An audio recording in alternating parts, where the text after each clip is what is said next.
perintahkan dalam Islam untuk dibunuh, maka dapat pahala. Karena ada hewan yang memang dianjurkan untuk dibunuh. Ada 7 jenis hewan yang harus dibunuh. Ya. Di antaranya hadis sahih menjelaskan, ada 5 hewan, ini hadis pertama, nanti kita tambah dengan 2 hewan yang lain. Ada 5 hewan yang wajib dibunuh, baik dalam wilayah haram atau di luar haram. Wilayah haram maksudnya Mekah sama Madinah. Karena memang di sekitar Masjid Haram dan Masjid Nabawi, sekitarnya namanya wilayah haram, wilayah yang dimuliakan. Nggak boleh dicabut pohonnya, nggak boleh dibunuh hewannya. Orang yang berbuat dosa maka akan dilipat gandakan hukumannya. Yang jelas, di situ tidak boleh bunuh hewan. Tapi kata Nabi SAW, ada 5 jenis hewan dibunuh di wilayah haram dan di luar haram. Lalu beliau sebutkan, yang pertama adalah ular. Ini ditemukan dimanapun, dibunuh. Ya. Kemudian yang kedua, burung gagak. Ya.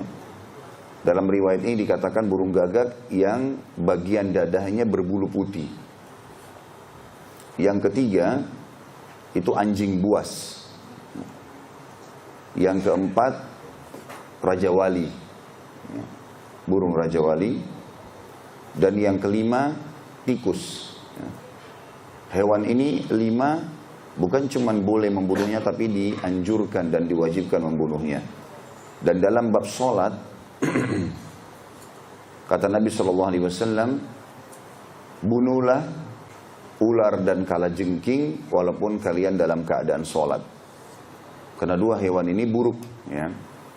Itu tadi 5 hewan itu, kemudian hewan yang ke-6 adalah kalajengking. Dalam riwayat lain, dan hewan yang ke-7 adalah cecak. Kalau cecak bahkan disebutkan keutamaan pahalanya. Yang kata Nabi SAW, siapa yang membunuh cecak maka dia akan mendapatkan 100 pahala. Makanya Aisyah radhiyallahu anha memiliki cambuk khusus untuk membunuh hewan ini. Ya. Dan ini hikmah Allah Subhanahu wa taala. Jadi tidak selamanya apa yang Allah perintahkan atau Allah larang kita harus mencari tahu kenapanya lalu kita kerjakan. Kalau terdapat setelah itu hikmah-hikmah, maka itu tentu saja kita mengambilnya. Kalau tidak ada, tetap kita imani kalau ini perintah bagian dari syariat kita.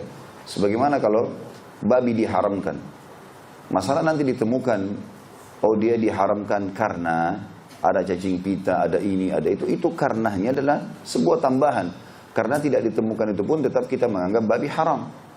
Kalau ada yang bertanya lalu kenapa Allah ciptakan, ya Allah yang menguji hambanya. Ini saya haramkan, ini saya perintahkan, ini saya larang, patuh nggak? Gitu. Ya, seperti itulah. Bukankah sering saya kasih contoh kalau kita kerja di perusahaan pun ada peraturan-peraturan. Bisa saja kita katakan kenapa harus kantor buat peraturan pintunya di sini ya?